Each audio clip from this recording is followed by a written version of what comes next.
Olá, meus alunos, tudo bem com vocês? Professor Carlos Lustosa, continuando aqui a aula sobre carnes e agora nós vamos continuar o assunto falando sobre aves. O que são aves? Aves são todos os animais de pena utilizados na alimentação.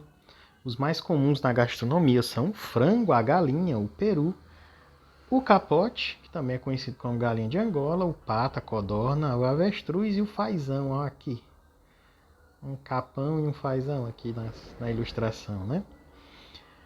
Esses animais, as aves, podem ser encontrados resfriados, que devem ser consumidos em até 5 dias, ou congelados.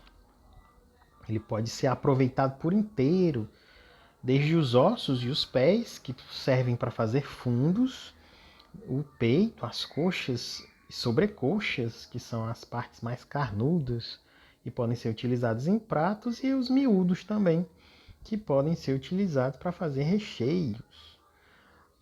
As aves devem ser manipuladas com cuidado, porque há sempre um risco de contaminação pelas bactérias do gênero Salmonella, não só nos ovos, que elas são mais conhecidos, né?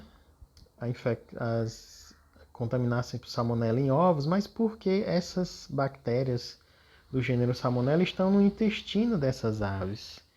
Então, se você tiver que abater e tratar uma ave, você tem que tomar cuidado no momento que você estiver tirando as vísceras deste animal, certo?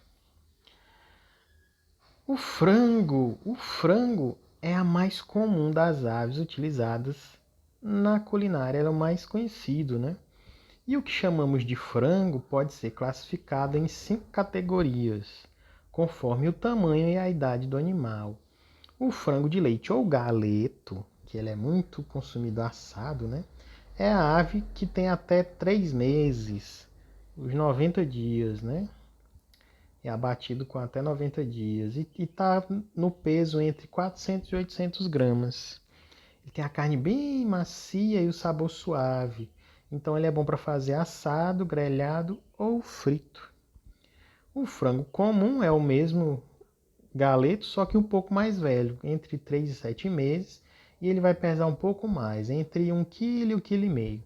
E essa carne, ela serve para tudo. Ela pode ser utilizada para qualquer tipo de preparo.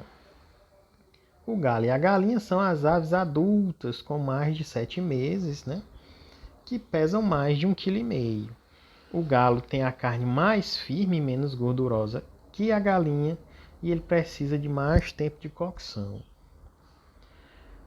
Os animais caipiras, o frango caipira, é aquele que é criado solto, com alimentação natural.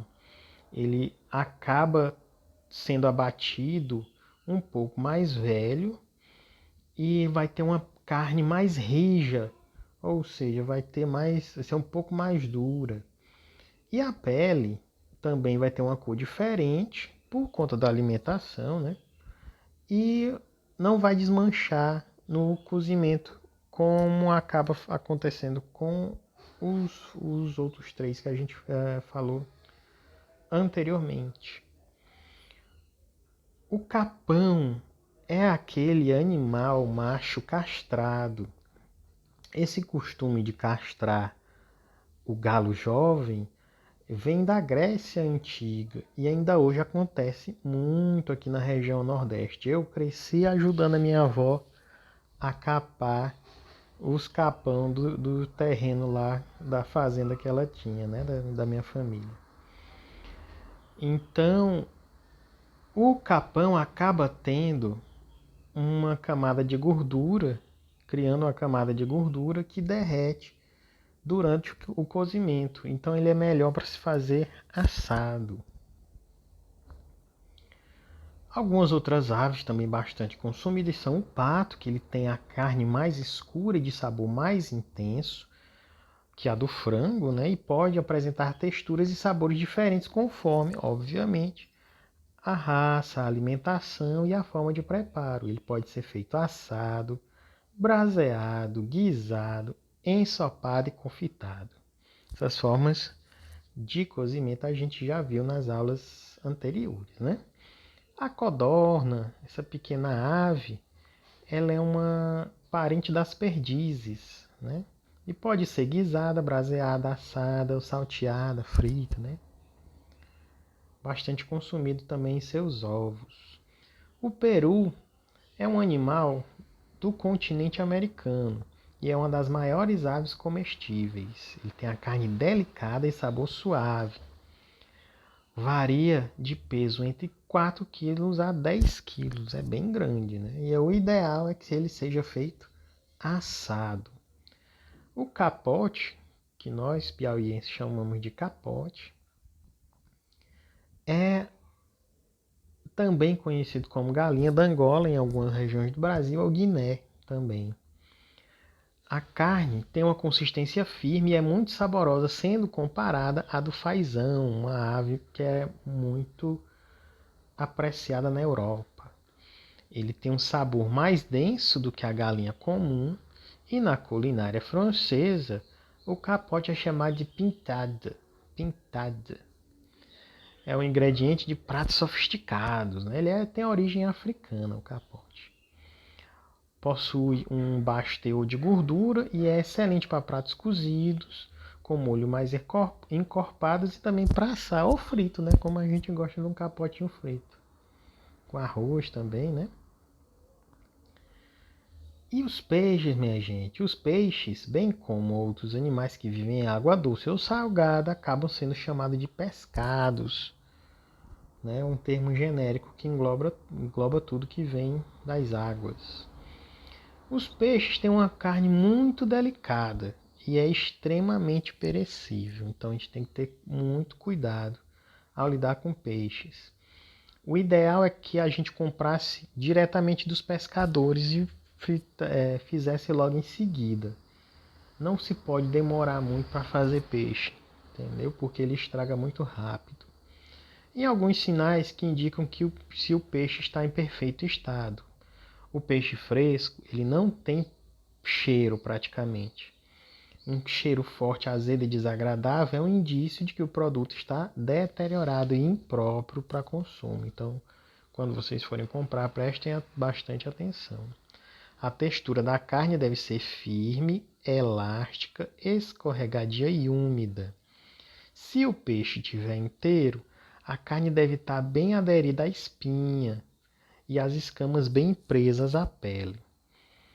O ventre, né, a barriga do peixe, não pode estar afinada, flácida ou escurecida. Os olhos têm que estar bem vivos, grandes e brilhantes.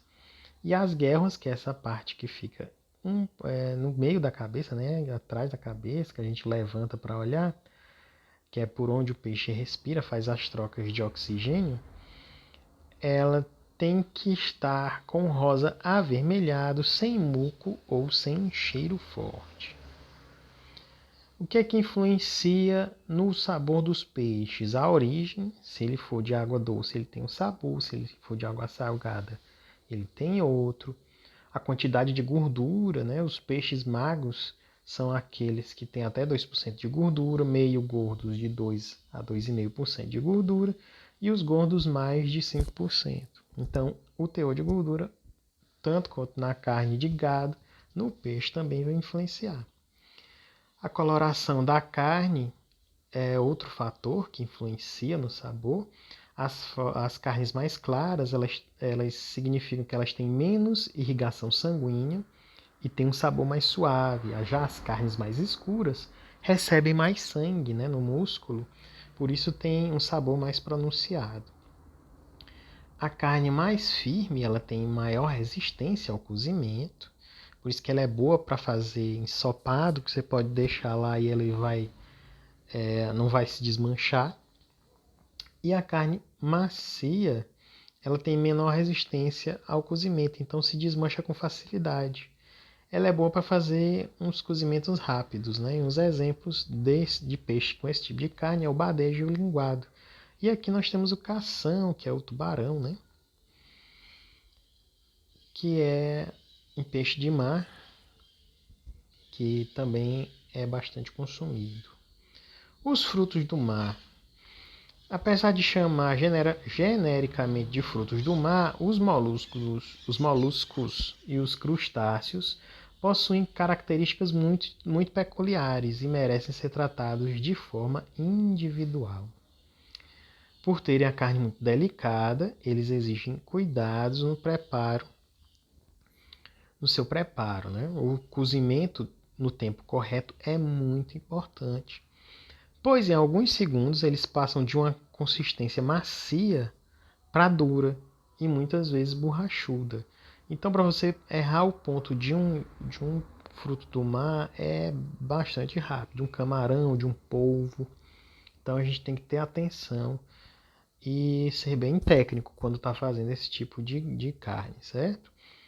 Os sabores dos frutos do mar geralmente são muito intensos e bem característicos, o que requer mais cuidado na escolha dos molhos e acompanhamentos e dos métodos de cocção, para não. Se você está querendo comer um fruto do mar, você quer sentir o sabor dele, então você não pode disfarçar temperando demais ou usando um molho muito forte, porque aí você não ressalta esse tipo de alimento, né? E ao falar em frutos do mar, não se pode esquecer da simplicidade, que é valorizar o ingrediente, que é isso que eu estava me referindo, né? Os moluscos. Moluscos são esses animais, né, que possuem uma concha apenas, aqui ó, uma concha, ou duas conchas. Aqui nós temos uma ostra, né, só a metade de uma ostra, mas eles são bivalves, ou seja, tem duas válvulas, duas conchas. E também pode não ter concha nenhuma, ter só os pés e a cabeça, que é o caso dos cefalópodes, né? O polvo e a lula. Os univalves, eles têm apenas uma concha, e temos como exemplo o ouriço do mar e os escargot. O escargot aqui, esses caracóis, que são iguarias na França, né? Os bivalves, eles têm duas conchas, eles precisam ser abertos, e o que liga essas duas conchas é uma articulação. Um exemplo são os mariscos, os mexilhões, os sururus, as ostras e a vieira, né? Os cefalópodes são esses animais, que cefalópode significa tem o pé na cabeça, cefalo, cabeça e pode pé, né? Então estão com o pé na cabeça. Ou seja, os tentáculos, os braços dele, né, estão ligados diretamente à cabeça. Nos exemplos nós temos o polvo e a lula. Os crustáceos são animais que têm uma carapaça, que é um exoesqueleto, esqueleto externo, onde se prendem os músculos. Os músculos estão debaixo desse esqueleto, dessa armadura. Em geral, eles têm um par de mandíbulas, dois pares de antenas e dois pares de maxilas. O queixinho é dividido em dois. Ao comprar os frutos do mar, é preciso sentir seu cheiro, que deve ser sempre neutro e agradável.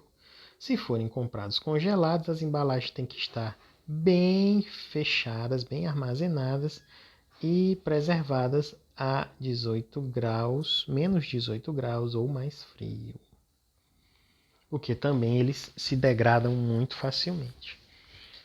Uns exemplos de crustáceos nós temos os caranguejos, que são muito perecíveis, por isso eles devem ser comprados vivos e preparados vivos, né?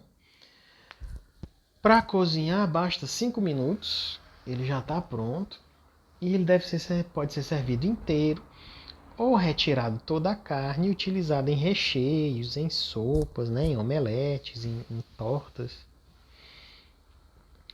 O camarão, geralmente ele é classificado por tamanho e vendido ou pelo tamanho ou por unidades por quilo. Por exemplo, tem 8 unidades em 1 quilo. Aí você sabe que é um camarão grandão, né? As espécies mais comuns no Brasil são os camarões rosa e cinza. Quando você for comprar, você tem que observar um cheiro suave e a cabeça do camarão tem que estar bem presa ao corpo, não pode estar se soltando. Camarão fresco, no caso, né? Para tratar e consumir, você tem que tirar a cabeça e o cordão escuro ao longo das costas deste bicho. Se você quiser deixar e servir ele com a casca, você pode tirar o cordão com um palito. É só enfiar e puxar que sai. Ele pode ser cozido em água ou molho, né, salteado, grelhado, várias formas de preparar camarão. E o tempo de cozimento é muito curto, entre 1 e 4 minutos. Não pode passar demais, senão ele fica extremamente duro, né? E é isso, minha gente. Encerramos aqui o conteúdo sobre carnes, né? Eu espero que vocês tenham aprendido alguma coisa. E nós nos vemos na próxima aula. Até lá!